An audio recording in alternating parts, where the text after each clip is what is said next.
When you have the fallout, 50 women coming forward, that it's a watershed moment. Singer Seal Instagrammed this meme, showing Winfrey kissing the disgraced mogul. It reads, "When you have been part of the problem for decades, but suddenly they all think you are the solution." The question now, could past attendees like Ashton Kutcher, Demi Moore, Kelly Osbourne, Justin Bieber, and Usher be potentially questioned by federal investigators? Were that there are a lot of people in Hollywood who are probably worried about which Diddy parties they were at and what was going on. Ice Cube is speaking out against Oprah and working with Tucker Carlson to show how Diddy is connected to Jeffrey Epstein.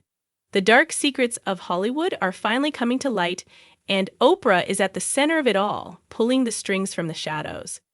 Ice Cube isn't simply making claims. He has facts to back up everything he says. And because of this, Oprah is going after his career. Once again, they had the whole cast on, but I wasn't invited. And so I don't know. On Oprah's show. Yeah, so I don't know what that's really. But Oprah's obviously a saintly, godlike figure who's revered by all decent people.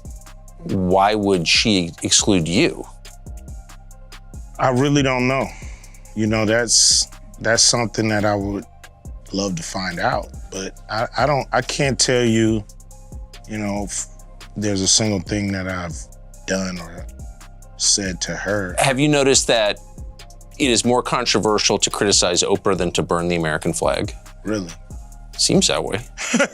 I've never heard anybody criticize Oprah. Jeffrey Epstein, P. Diddy, what do you think is going to happen with all that now? I knew a lot of people who knew Jeffrey Epstein, like a lot. I never met Jeffrey Epstein, thank God. I certainly knew a lot of people who knew him, and like a lot, like more than 10. Jeffrey Epstein was not considered like some far out sinister figure in the world that I lived in. I mean, I'm just being totally honest about this. He was like this kind of interesting guy who had this kind of rotating salon at his house off Fifth Avenue in New York, and there was always the Israeli prime minister and former presidents and like just interesting people, you know? I did not understand what that was about at all. And so when he died, I was like, oh, poor guy killed himself in prison. And then I got a call from his brother, just randomly. And his brother said, you know, he did not commit suicide. I was really shocked by that. And I thought, maybe his brother's crazy. So this set off a multi-year journey for me that really changed my views about a lot of different things. And the bottom line is Jeffrey Epstein was murdered, and not only murdered, but he was murdered in the most secure federal lockup in Midtown Manhattan, in the country. And so what is that? What is that? Think about that for a minute. Obligation to let Oprah Winfrey know how I really felt. Now I want you to understand something too. See, this is why me and Oprah Winfrey got a problem.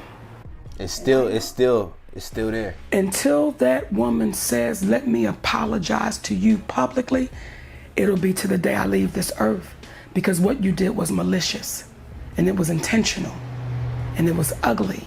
If Oprah was watching this, what would you tell her? I would say, Oprah Winfrey, you know what you need to do, and stop hiding behind what you call was negative comments, what you call, oh, I don't even deal with things like that, because what people are beginning to do is see you for who you are. Let them know what you said. But, okay, and she said, if you think I did something wrong, I want to apologize. And what my husband taught me a long time ago, an apology is not something that you think you need to give. If somebody else think you need to give it, it's what you feel. So she came off like Mother Earth that she is. If you think I did something wrong, no, Oprah, it ain't what I think. You did do something wrong. You maliciously, and you had full intentions of having my parents on your show and not saying anything to me. Was that for ratings? It seemed like she exploited the situation. Were you just exploiting me? There are some sisters in this business that are bout it. Regina King was there that night. Angela Bassett was there that night. Ice Cube alleges that the mainstream media has been used to stifle him, dubbing him dangerous and insane merely for speaking the truth. He claims that Oprah and her close friends have strong ties to big media companies, which lets them hide stories, protect predators, and blacklist anyone who speaks out. Ice Cube says that these gatekeepers are very much a part of Hollywood's elite circles, and that they act like a secret society, rewarding silence and punishing truth. If you speak out, you could not only get in trouble, but you could also die. Well, but I've been shut out. You know, some platforms will not have me on. Why? They don't like that I'm, you know, an independent thinker. I'm not part of the herd. I'm not part of the go along to get along gang, so to speak. So, you know, I'm an outsider. And so, you know, I'm not part of the club. So I have to go places for one that I'm welcome and where I can voice my opinion without somebody, you know, saying I'm a bad person and that they never want to have me on their platform again. What platforms have banned you? I've been, you know, I tried to go on The View. They didn't have me on The View. Why? Well, a few of the guests just really didn't like where I was coming from. So, or a few of the hosts, I mean. So that's what I was told by the producers. You know, I don't know if the producers was just copping out and using some of the... I thought that was the goal. They want to know how we're going to do it, how the public is going to take him. Is the public going to let him back in? And the public is not. The public is already canceling him. I don't believe the industry has canceled him yet. All those people who went to those Diddy parties, not one of them had came out and denounced. From actors and artists to journalists and whistleblowers, anyone who sought to expose what's actually going on behind the scenes has either been hushed, tarnished, or mysteriously blacklisted. Ice Cube maintains he was never part of the secret group.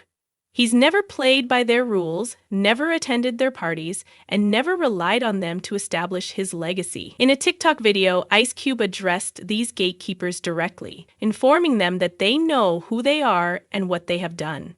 The video caused shockwaves over social media, with followers speculating about who he was truly calling out. Ice Cube didn't name names at the time, but just a few weeks later, he directly cited Oprah as the ringleader. Yo, what's cracking? You know what it is.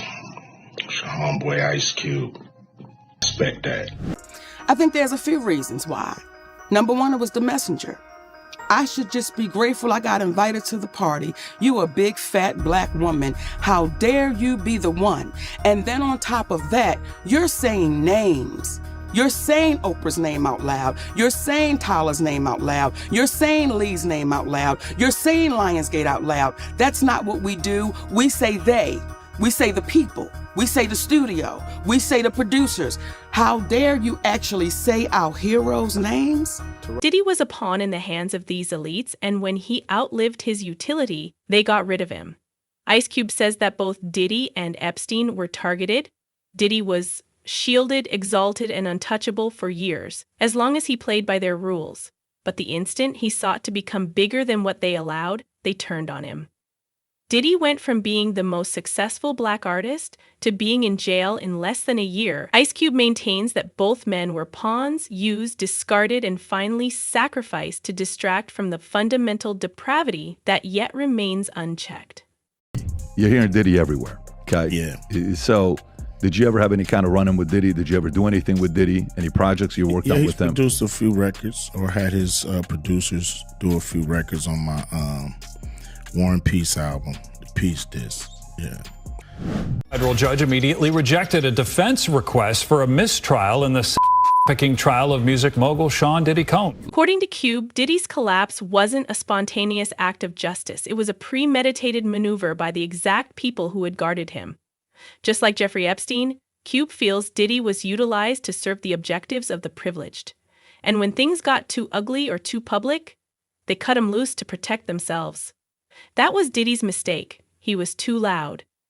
Diddy had been going on TV shows and named everyone who was at his events. He said the silence portion out loud too many times. I hear people go, you work a lot. Well, have to. You know, you have a team. Big bills come with what we do. We don't do this alone. The fact that we're up is a whole entire team behind us. They have to get paid. Your team is getting 30% or whatever your team is off of what you gross, not more. After what Uncle Sam took. Now do the math. So I'm only human, and it seems every time I do something and I break another glass ceiling, when it's time to renegotiate, I'm at the bottom again, like I never did what I just did, and I'm just tired. Diddy and Epstein are two peas in the same pod. Both men were surrounded by riches, power, and influence. Both were accused of exploiting their power to exploit others behind closed doors. And both were shielded by a system of elites who covered up their crimes. Private jets, secret parties, star guest lists. It's the same tale every time. I mean, everybody hung with Diddy. That's the other tricky thing. Like, Diddy hung out with everybody. And I've spoken to a bunch of people who are like, yo, great dude, like, always there for you, never asked for a single thing. Till 1 a.m. And then freak off. Everybody says, get out of the house. Yeah. It's like the gremlins start eating after midnight. Everybody tells the stories like, I saw her go upstairs and these dudes are fucking like right on the couch. Yeah. And then I go in this room and these guys are fucking, and it's like, yeah, there's a lot of crazy stuff going on. And that's the other thing. Like, I wonder, like, is that just a power thing? It's a Caligula thing. What does that mean? Caligula, like the emperor.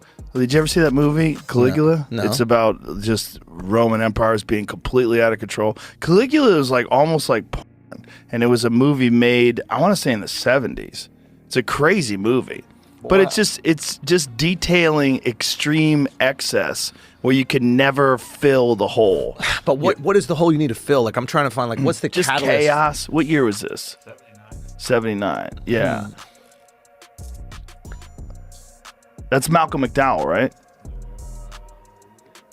Yeah. Yeah, the dude from Clockwork Orange. Oh, yeah. It's a crazy movie, man. But it's still mild in comparison to what absolute power corrupts. Caligula. Okay, so then there's the question. It's like, can you take a completely normal person, give them power, and then they become that? Or does it take a power-hungry person that has this void that they need to be filled, that needs to be filled, and then when they are given that power, you see the worst version of them? Ask your CIA boy. I bet he's got the answers. I bet he knows the exact formula. 50, KCF, you wrote in your book about how Gayle once confronted you about a feud with Oprah. Where do you currently stand with the two of them now?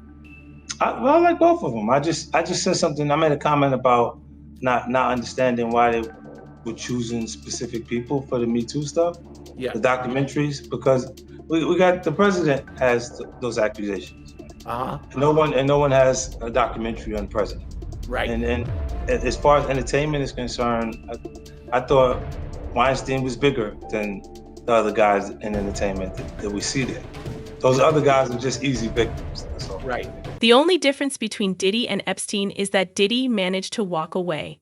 Allegedly, this case was never about Diddy. It was always about acquiring access to the tapes Diddy had. And once the elites uncovered those, they didn't care whether Diddy got away. Ice Cube and others believed the government raids, the subsequent media frenzy, and even the carefully created narrative around Diddy's case were all part of a wider plan. Bit of a commotion outside the courthouse. Sean Combs' mother just returned here. She walked in just a second ago, said she is feeling